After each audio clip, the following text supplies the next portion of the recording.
So today, magre-react na naman tayo sa mga tinatag nyong TikTok video sa akin. Without further ado, let's start! Tingin ko may mga aksidente dito eh. Yung mga gantong video sa TikTok, naka-play lang, naglalaro lang na mapayapa. Tapos mamaya, meron ng mga aksidente dyan. Meron ng matatapilok dito. Okay. Oh! Aray! Ice compress. Okay, lagyan ng malamig. Sakit nun ah. Tumama yung siko niya, no? Dito, siko. Tapos parang meron sa mukha. By the way, lagi yung sinasabi, no, ice compress. Totoo po yan. Hindi po ako nagbibiro. Paano ba yan nakakatulong sa pamamaga? Kasi po kapag nilalagyan natin ng malamig na yelo, of course, yelo, malamig yun. Pag nilalagyan natin ng mababang temperature, malamig na bagay dun sa area kung saan tumama yung trauma natin, kung saan tayo nagkaroon ng bangga, bumababa po yung blood flow dun. So kapag bumaba yung blood flow dun, nababawasan yung swelling, nababawasan yung pain. Anong salita doon sa Lebanon? Arabic po. Let's speak in Arabic. Nag-review ka, pero di pa rin sapat. Yes. Subukan nga natin. Tingnan nga natin kung mahulaan ko. Sige lang, halimbawa, nag-uusap tayo. Kumusta ang buhay sa Lebanon? Siguro po, tanong ko po sa inyo. Hindi, sasagutin mo ako. Sasagutin ko po. Yan yung mga tipong hinuhuli ka ng teacher mo kung nag-aaral ka ba talaga. Kumusta ang buhay sa Lebanon? شوي منيح, شوي لا. Okay lang. Parang medyo okay, medyo hindi. Parang gano'n. Yun. How did you say that again?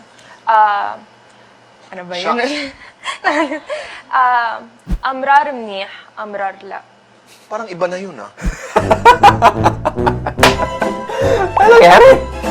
Ha? Ampra ka siya. Baka naman tinama lang niya. Baka naman yung una niyang sinabi, Amdra siya. Tapos kinorek niya, Ampra ka siya. Yun yung mas formal na way of saying. Anyway, hindi man ako marunong mag-Lebanon na language. Siguro masisingit ko dito yung tinatawag na Broca's aphasia. Nangyayari dyan kapag nagkaroon ng tumor sa brain. Kapag nagkaroon ng stroke, pagdurugo. Dun sa Broca's area sa brain, ang nangyayari sa pasyente, nahihirapan siya mag-form ng mga words. Para silang nakakaintindi ng mga sinasabi nyo, yung mga kinukwento nyo. Pero pag sila na yung magsasalita, yung mga perfect or yung mga tamang salita, hindi nila mabigkas. Ako, kunyari, tinanong ako anong pangalan ko. Sasabihin ko lang, ako, Alvin. Ako, doktor. Ako, gamot pasyente. Yun, yung mga ganun. O kaya, pag tinanong, nasaan ka na? Ang isasagot mo, Mansanas. Yun, mga walang connect doon sa tinatanong nila. Minsan naranasan din yan ng mga chronic alcoholic, yung mga malakas uminom ng alak. Di ba minsan may mga tambay tayong mga kakilala na kapag kinausap nyo ng derecho, tabi-tabi yung sinasabi. Sabi nila sa'yo, ha?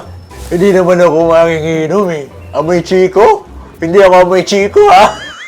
Meron na kasing diferensya sa timpla ng dugo nila sa brain. Stop! Papa mo din! Stop! No, na! Huy! Ow! Gugagugit tayo! Sakit tayo! Noon. Hindi po gaya, Ray! Luti-luta lang! Dito, tagiliran, no? So, medyo, hindi lang medyo, delikado to sa pasyente kasi andito nakalagay yung ating atay tsaka yung ating bato. So, any trauma, any bangga na malakas na puwersa na dyan tumama, pwede maapektuhan yung atay tsaka bato. Tsaka yung ribs, of course. Kapag naapektuhan yung bato yung kidney mismo, pwede yun magkaroon ng pasa. Pag nagkaroon ng pasa yun, magdurugo yung kidney, pwedeng mahalo dun sa ihi mo. Pwede kang magulat na kulay sito na lang yung ihi mo. Diba? Dapat madilaw-dilaw lang yan. Pero meron akong mga pasyente dati na nagkukulay sito yung ihi nila. Kadalasan yan pag naglalaro ng basketball. Ito, tulad nito. Mga nag-workout, tapos nagkamali ng lundag na siko, o kaya tumama sa bakal. Ang nireklamo nila, umiihi sila ng dugo. So maganda pag ganito po yung naranasan nyo or ng kakilala nyo, dalhin po agad sa ospital. Kasi kung madadala agad siya sa ospital at kung madedetect man na meron siyang maliit na pasa sa bato, maagaran po agad yan. Hindi na yan lalala. Nakikita natin na kahit nasa labas sila ng tindahan, o nasa labas sila ng simbahan, ay Tindahan. makikita natin na hanggang sa ngayon, natutupad pa rin yung social distance. At yun na muna ang details.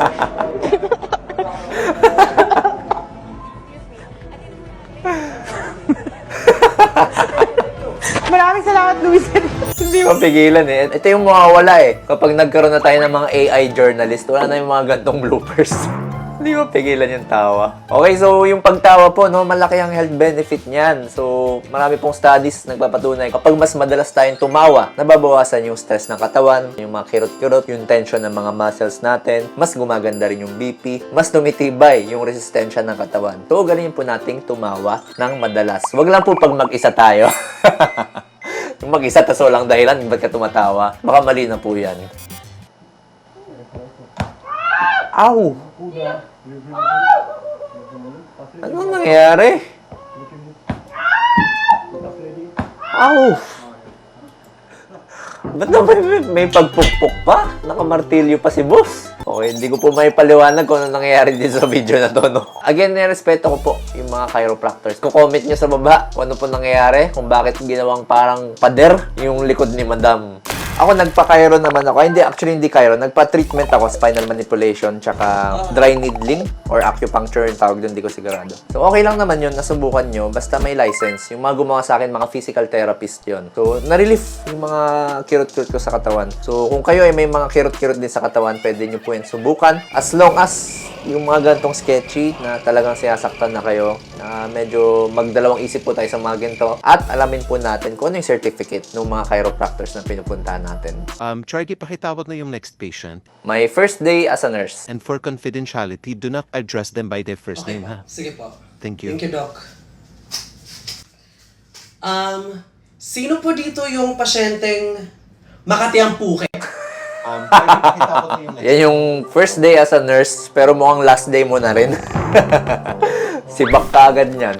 So, patient confidentiality po, no? Very important na concept. Lalo na kapag nagpupunta kayo sa doktor, sa clinic, dapat po kung ano yung information na ayaw nyo talaga i-disclose sa family members nyo, sa asawa, sa kapatid nyo. We keep it secret. So, kami mga doctors and mga nurses, other healthcare professionals, it's our responsibility na hindi yun kumalat yung information na yun. And wag po kayo mahihiya, no, na mag-disclose ng mga ilang sensitive na information kasi makakatulong po yan sa diagnosis natin. Also, kapag nagkakaroon po tayo ng mga procedures or mga examinations na nag-i-involve yung ating private parts dito sa dibdib or sa puwerta, dapat lagi nagsasama yung doktor na lalaki ng female na companion. So, dapat kapag examine kayo ni doc, mas maganda sana meron kayong kasama na female companion or si doc kung papasamahin niya yung secretary niya na female dapat para komportable po kayo. Never back down, never Acting strong kahit naglagay ng tawa sa singaw. Sakit niyan. back down, never what?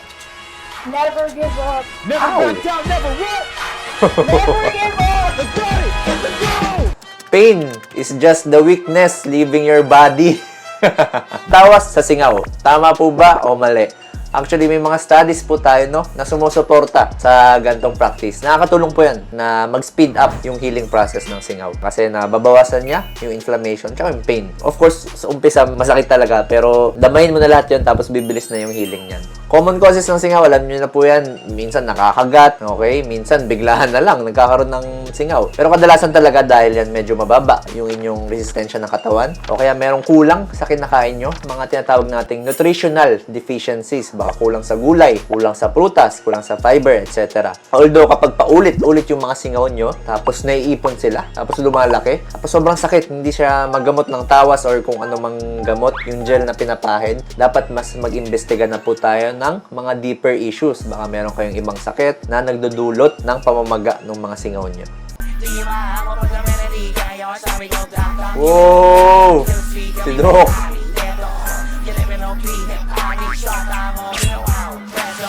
Yeah! Geng-geng na geng-geng eh. Mga ganun-ganun. Ano sabi sa comment? Mas naiintindihan ko pa yung geng-geng ni Doc kaysa sa sulat niya. Mas naiintindihan pa yung gangsen kaysa doon sa reseta. Naalala ko tuloy yung video sa internet, yung may nagageng-geng na gano'n. Ayos ba tayo dyan, mga homies? Grr, grr!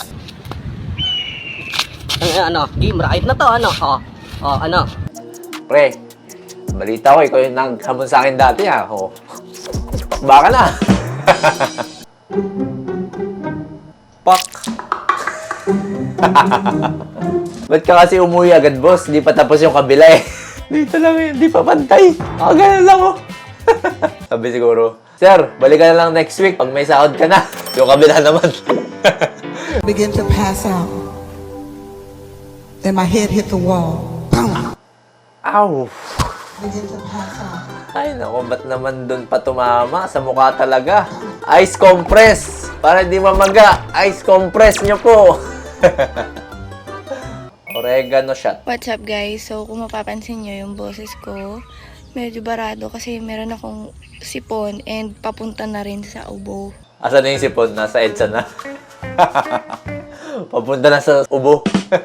Joke lang po. Tapos lahat din ng mga salumuha ko, mga pinsan ko, ganyan, pamangkin ko, puros mga... Ubo at sipon. Fresh na fresh, no? Nakabay ko talaga, masusuka na ako. Okay, kumuha siya ng dahon. Hinugasan. Very good. So ayan, ito na yung katas niya, piniga ako. Ah, piniga. Kala ko pinakuluan. O kaya yung oil. Kaso mahabang proseso yun eh. Meron tayong proseso dyan na na-extract natin yung oil. Yung oregano oil. So, pwede rin yun. Herbal medicine din siya. Shot na!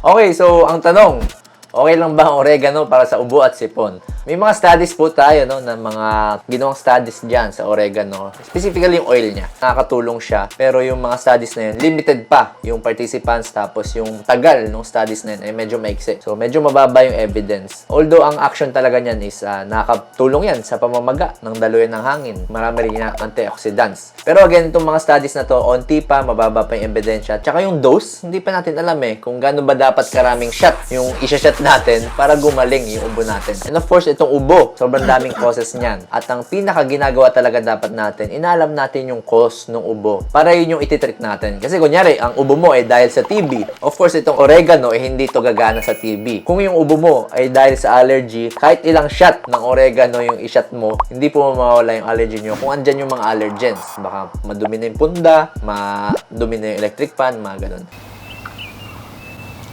Yan talagang 100%. Galing.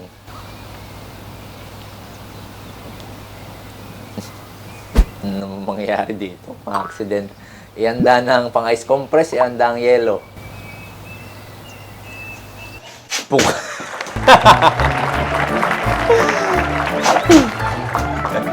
Okay, diyan ko na tatapusin ang video na to. Sana marami kayong natutunan at kung nag-enjoy ka, nag-benefit ka, please follow my social media pages. And dito na ngayon tayo sa shoutout portion ng video na to. Again, kung gusto nyo pong ma-shoutout, comment down below your name and yung pangalan ng isa-shoutout nyo. Pa-shoutout down! Pa-shoutout down! Pa-shoutout down! So, ang shoutout natin ngayon ay si Kylie. Shoutout sa'yo, si Marlon Palapar. Yan, shoutout po sa inyo. Si Sko T. Meyers Vlog. Shoutout po kay Lauren Gildo. Shoutout at kay Kariders PH. Shoutout po sa inyong lahat. Maraming salamat sa suporta. Once again, I'm Doc Alvin. Signing out.